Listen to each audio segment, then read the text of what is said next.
जगात सर्वाधिक उंचीच्या शिखर असणाऱ्या माउंट एव्हरेस्टवरून ही झेप घेणारा सलग 17 तासाहून हवाई अंतर कापणारा द हिमालयन एअरलाइन अर्थात बार हेडेड गुंज मराठीत 16 पट्टेरी हंसाचे परदेशी पक्षाची खटाव तालुक्यातील सूर्याची वाडी येथे आगमन केले आहे। वाढत्या थंडीमुळे खटाव तालुक्यातील मायनी, कानकात्रे, सूर्याची वाडी व एरळावाडी ब्रिटिशकालीन तलावात परदेशी पाहुण्या पक्षाचे आगमन होत असून पक्षी निरीक्षकांची पावले या तालुक्याकडे वळू लागली आहेत।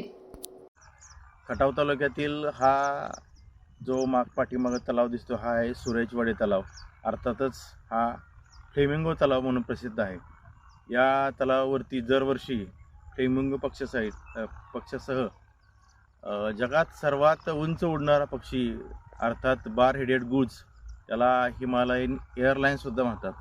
म्हणजे तो अगदी हिमालयाच्या वरून त्याची झेप घेतो असा सलग 18 तास 16 तास उडणारा पक्षी आज आपल्या या तलावात दाखल झालेला आहे। या पक्ष्यांखेरीज या तलावामध्ये अनेक देशी आणि विदेशी पक्ष्यांनी हजेरी लावलेली आहे।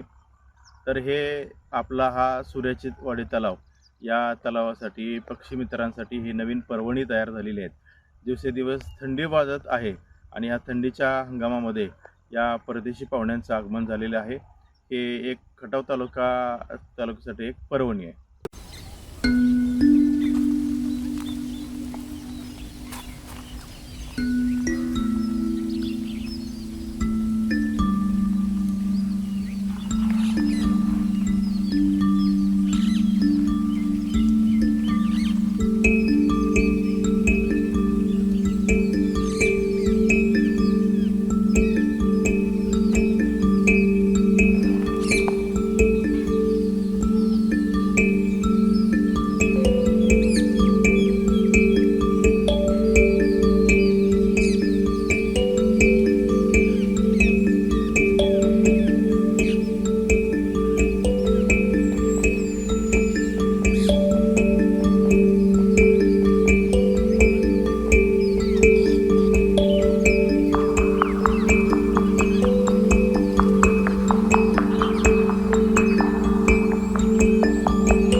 आपल्या तालुक्यातील जिल्ह्यातील बातम्या सर्वप्रथम पाहण्यासाठी आजच सातारा न्यूजला YouTube चॅनलवर सबस्क्राईब करा, लाईक करा, शेअर करा आणि बेल आयकॉन प्रेस करायला विसरू नका।